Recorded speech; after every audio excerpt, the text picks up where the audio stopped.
वंदे मातरम। जय हिंद। मैं चक्रधारी शंखनाथ न्यूज से प्रमोद त्यागी। अगर किसी को देश हित और जनहित में से सुनना पसंद न हो तो कृपया करके उनके लिए हमारी ये वीडियो नहीं है। 1984 से और आज तक के सर्वे के अनुसार 1984 में कभी हिंदू मुसलमान का कोई भेदभाव की बातें नहीं होती थी, लेकिन 1984 के बाद में इंदिरा गांधी के मरने के बाद और राजीव गांधी के मरने के बाद जब से कांग्रेस पार्टी की अध्यक्षता सोनिया गांधी बनी है, तब से हिंदू मुसलमान, सिख हिंदू और क्रिश्चियन हिंदू, ये जातियों का जो भेदभाव बढ़ा है ये सोनिया गांधी की अध्यक्षता के बाद बढ़ा है। और जो कहीं भी चले जाओ, किसी भी समुदाय में जाके पूछो तो कांग्रेस का नाम सबसे पहले आता है जाति समीकरण में भेदभाव डालने का। और ये सत्य है, क्योंकि ये सत्य इसलिए है कि किसी भी समुदाय के बच्चे से भी अगर पूछा जाए तो वो बच्चा भी बताता है कि पहले हम सुनते थे कि सबके सब एक साथ रहते थे, लेकिन जब से इंदिरा गांधी और राजीव गांधी मरे हैं, सोनिया गांधी अध्यक्ष बनी है, उसके बाद से सारे के सारे समुदाय में आपस में इस तरह का कलह है कि एक दूसरे को देखना पसंद नहीं करता।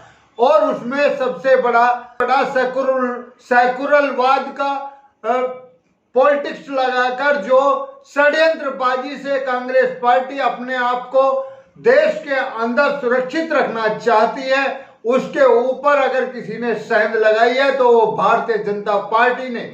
हालांकि आज की डेट में कांग्रेस पार्टी कहती है कि भारतीय जनता पार्टी ही इस काम को करती है जो जाति का मतभेद करती है, लेकिन ऐसा नहीं है। कांग्रेस पार्टी पहले से ही फूट डालो राजनीति करो, इस नीति को अपनाती हुई आई है। जो अंग्रेजों की नीति थी वही नीति पहले से ही कांग्रेस पार्टी अपनाती हुई आई है, जिसका कारण यह हुआ कि कांग्रेस पार्टी आज की डेट में भारत देश से धीरे धीरे विफल होती जा रही है और कांग्रेस पार्टी का नामो निशान खत्म होता जा रहा है, क्योंकि इनके पास करने के लिए कुछ नहीं है और ना ही ये कुछ करना चाहते। अगर ये जहां पे ये सत्ता में होते हैं वहां पे इनके नेता और खुद कांग्रेस पार्टी की अध्यक्षता जितना लूट सकते हैं उतना लूटने की कोशिश करते हैं। और यही कारण है कि हर प्रदेश के अंदर से धीरे धीरे कांग्रेस पार्टी सिमटती जा रही है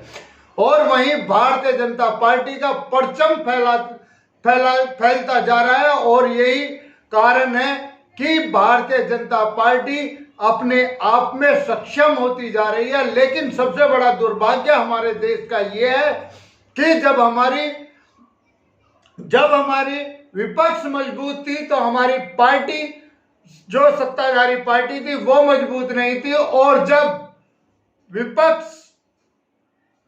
जब आज पार्टी मजबूत है तो विपक्ष कमजोर हो गया है। ये हमारे लिए सबसे बड़ी दुर्घटना वाली बात है। इंदिरा गांधी के राज्य में बड़ी बात यह थी कि उस टाइम पे विपक्ष भी मजबूत था और इंदिरा गांधी स्वयं जो सत्ताधारी थी वो भी मजबूत थी, जिसके कारण देश की अर्थव्यवस्था वगैरह सारी की सारी बराबर चल रही थी। लेकिन आज हमारे देश का दुर्भाग्य है कि हमारे देश का विपक्ष कुछ काम करने के लिए तैयार नहीं है। हमारे देश का विपक्ष कुछ काम कराने के लिए तैयार नहीं है जो जनता के हित में, देश के हित में काम हो सके।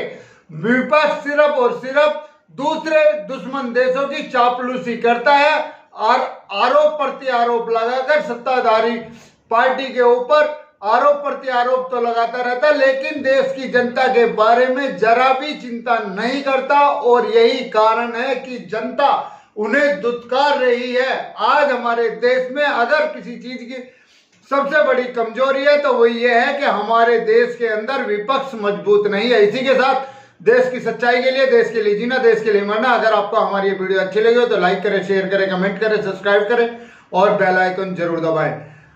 आप हमें अपने सुझाव Instagram, Telegram, Facebook, YouTube, Twitter, WhatsApp पर भी भेज सकते हैं। हम आपके सुझावों का पालन करेंगे। अभी मैं अपनी वाणी को विराम देता हूं। वंदे मातरम। जय हिंद।